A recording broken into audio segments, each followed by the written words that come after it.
My sister mentioned over dinner that everyone was keeping things close to home this year. I gave a nod, not thinking much of it. Then I saw the charges, $11,200 for a private yacht in Croatia.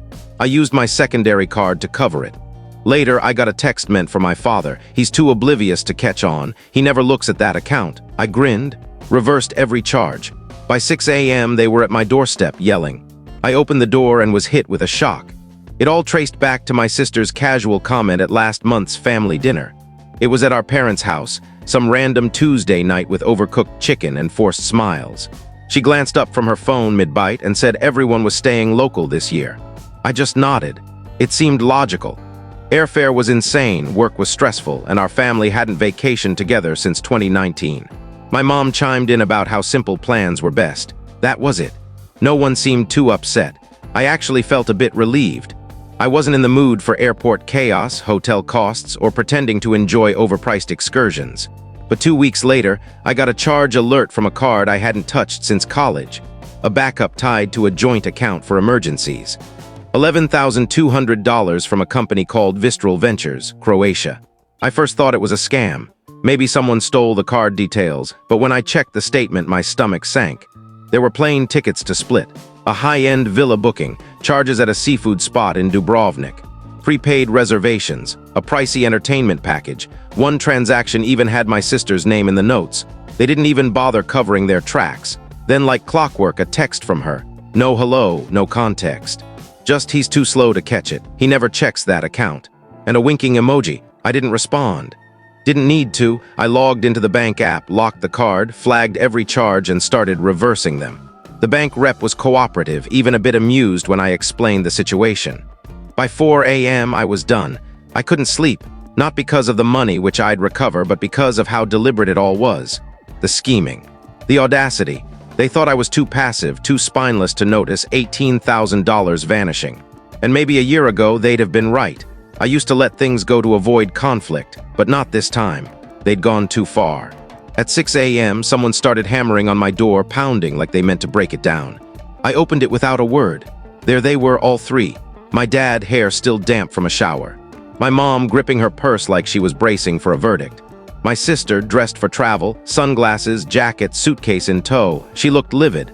They started shouting. No greeting, just a barrage of accusations and panic. You can't just cancel it all. We had plans, Ethan. You're ruining everything. Then my dad said something unexpected, cutting through the chaos. She's on her way, right now. Don't make a scene, just hear her out. I stared. Who? No one answered. My sister smirked and looked away. My mom, more irritated than remorseful, muttered, Harper, she's coming. We invited her. Harper, my ex, the one who left in March. The one who said she needed someone more engaged. I was lost. What does she have to do with this? She said she spoke to you, my dad said. We paid her. $500. I slammed the door in their faces. No words, just like that. I sat on my couch, staring at nothing.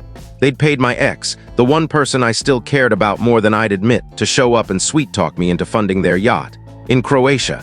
After lying about staying local, I thought that was it. I figured they'd leave, deal with their mess. But 20 minutes later, the doorbell rang again. Through the peephole, there she was, Harper, standing there like she didn't want to be, like someone had paid her to play a part.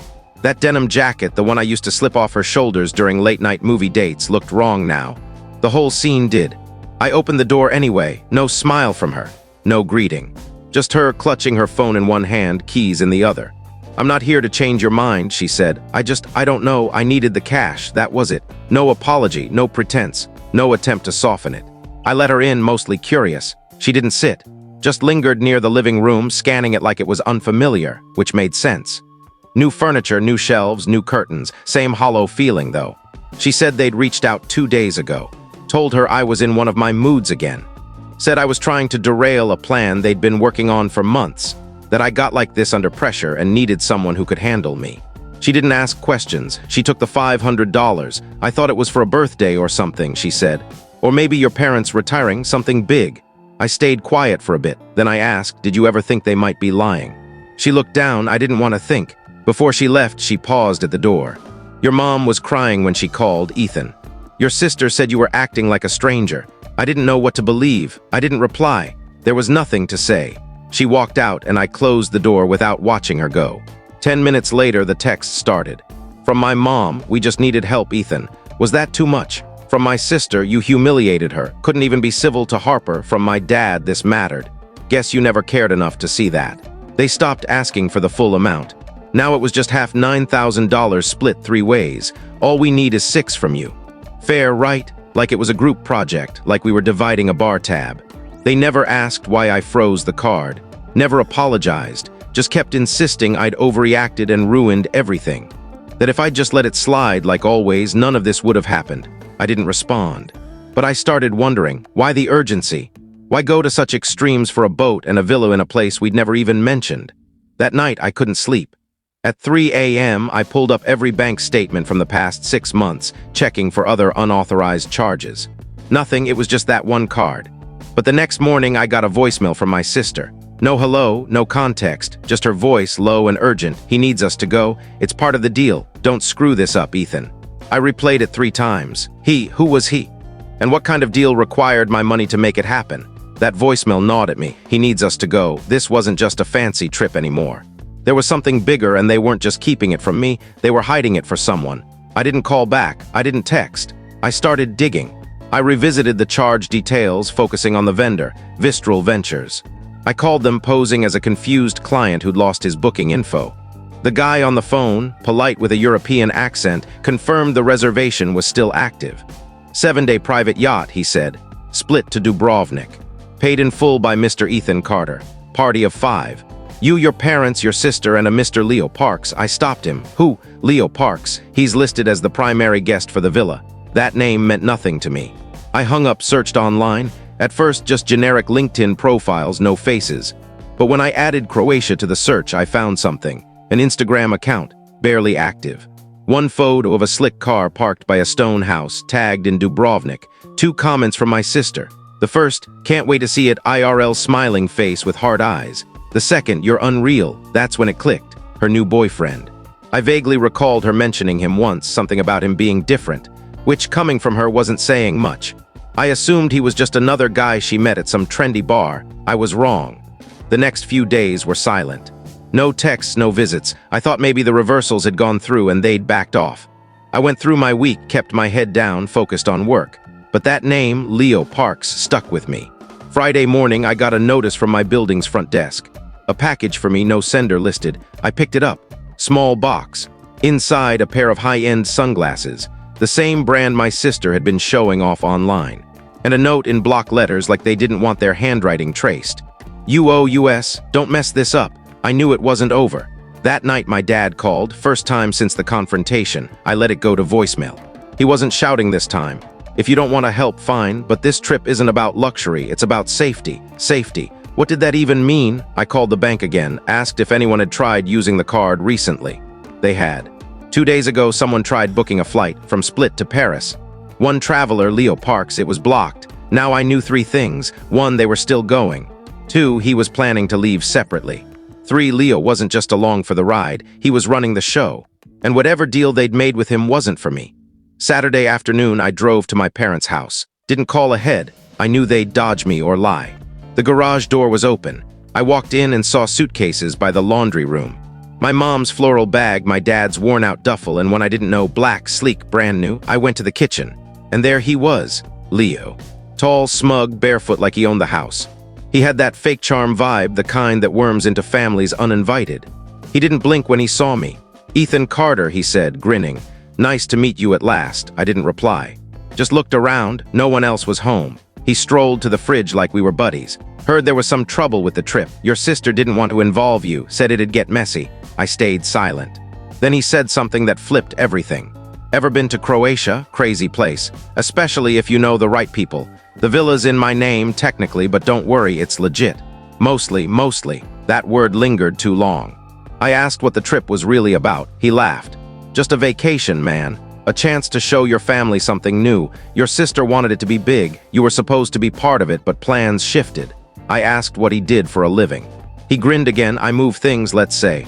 Right then, my dad walked in with groceries. He froze when he saw me, then forced a smile. We were going to tell you everything, he said. No, you weren't, I shot back. You were going to fly across the world and hope I didn't notice. Leo leaned on the counter, casual. Look, I get it. You feel left out, but it's not personal, it's business. Business. That word hit hard. I left without another word. Got in my car, sat there for 15 minutes piecing it together. If Leo's flights were on my card, if my name was on those bookings, then I was tied to it all. If something went wrong out there, I'd be the one on the hook. I called the airline handling the Croatia flights. Posed as someone updating a passenger list. They asked for verification, I provided it. Then I canceled everything, flights, villa, yacht, all of it. That night my phone exploded, my sister.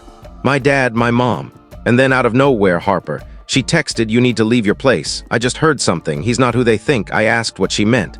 She replied, he's done this before. And then, check your mom's jewelry box. He's already moving. I didn't ask how Harper knew. I didn't want to yet. I drove back to the house, slipped in through the side. Went to my mom's bedroom where she kept her jewelry. The box was open, half empty. Not just the everyday stuff, the heirlooms were gone. My grandmother's emerald pin. The antique ring meant for my sister someday, all missing. I didn't touch anything. Just stood there, a cold weight in my chest. I snapped a photo, then texted Harper from the hallway. You were right. She replied instantly. I'm coming to you, don't face them alone. I didn't ask how she knew. I realized she might have been more involved than I thought, not in on it, but aware. Leo must have said something in front of her, or maybe she was regretting her part in it. I walked to the kitchen, not bothering to be quiet. My dad was at the table, typing on his phone. He looked up like he'd been expecting me. We can explain, he said. No, I said, you listen. I showed him the photo. This isn't a mix-up. He's already stealing from you, and you're protecting him. He looked at the photo, and for the first time in weeks I saw it, realization hitting him. He opened his mouth but said nothing. I turned to leave, but the front door opened, my sister and Leo. She saw my dad's face before she saw the photo, then she saw me, and the picture, what's this? She demanded. I didn't answer. Leo looked at us all, grinned, and said, well, this just got fun. Then he walked to the living room, sat down, and started flipping through channels like nothing was wrong. I followed him. You're done. You're not going anywhere. You're not touching anything in this house again. He didn't look at me. You canceled it all, didn't you? That was you. My sister turned to me, pale. You what? I didn't respond. I just stared at Leo, waiting for something, a threat, an explanation. Instead, he stood, walked to the door, and said, you really thought I needed your money? And he was gone, no hurry, no panic. We filed a police report that night. Other things were missing too, small stuff. Gold cufflinks, my mom's birthstone necklace, cash from a forgotten drawer. The detective asked how long Leo had been around. My sister said a few weeks. That was a lie. He'd been there for months. Staying over, watching, gaining trust. A week later, we got a call. Another family in Chicago, same guy, same scam. Different name, no one knows where he is now. The only photo we had was from Instagram. His account vanished that night. He became a ghost, an expensive, slippery ghost. My family, they didn't talk about it. Not until 2 weeks later when my mom, without a hint of irony, asked, can we still go somewhere? Maybe not Croatia, something small. I laughed. But inside, I was furious. Weeks after Leo vanished, things fell into a weird denial, like they all agreed to pretend it never happened. My mom started calling to chat, asking if I'd eaten. My sister posted a coffee pic with some cliché caption, like she hadn't nearly drained my account for a conman's yacht trip. My dad went back to his puzzles and long walks. No mention of Harper, no mention of the jewelry, not even a hint about Leo, until one Thursday night. I was half asleep on my couch when my dad texted, you up? He showed up alone, no bags, just him. He sat quietly, staring at the coffee table like it held answers. We screwed up, he said, and we kept making it worse. He pulled something from his pocket and slid it over. My mom's emerald pin. I picked it up. Where'd you find this? Garage. He hid a bag under the water heater. Found it after the cops left. I waited. He kept talking, didn't turn it in. Should've, I know, but we weren't ready for more questions. He handed me an envelope. Worn, crumpled. Inside was a printed email. A bank transfer screenshot. $47,000 to an offshore account under a name I didn't know. Daniel Harper, the sender. My sister's email. I looked up. Who's Daniel Harper? He shook his head. Don't know, but look. I flipped the page. A handwritten note on the back. Tell Ethan thanks for the lift. I sat back, stunned. You think Leo was using a fake name? Maybe. Or maybe he was watching us longer than we thought. The name stuck with me. Then it hit. I opened my laptop, dug through old emails, and typed variations of the name. There it was. 3 years ago, I'd applied for a short-term gig with a security firm in Europe. Never followed up. The recruiter's sign-off, Daniel H. The email came from an encrypted server and vanished a month later. I never responded. Now I wondered, was that a real offer or a hook? I didn't tell my dad yet. I needed to be sure I wasn't losing it, but I did something else. I reactivated the old account. The one they used, added $100 to it, a test. Next morning it was gone, transferred out. Same offshore path, same name. He was still watching, still waiting. Whatever this was, it wasn't done. And I wasn't just their pawn anymore. I was a loose end. It's been nearly a year. Things have shifted, though it's not obvious on the surface. Same haircut, same job, same routine, but I'm different. I see people differently now. Even those I care about. I live alone downtown, nothing fancy, just clean, quiet, secure, 3 locks, 2 cameras. I wasn't that guy before, but I am now. I check my bank account every morning before coffee, just a reflex. Doesn't matter if it's empty, I check. I'm careful about who I let in. Friends, dates, family, especially family. Things with them are civil, no big reconciliation, no tearful apologies, just a slow return to normalcy. I see my parents monthly, usually at a diner, never their place. We don't mention what happened. They avoid Leo like it's a curse. My mom tries, sending recipes or asking if I need anything. My dad's quieter. We talk about work.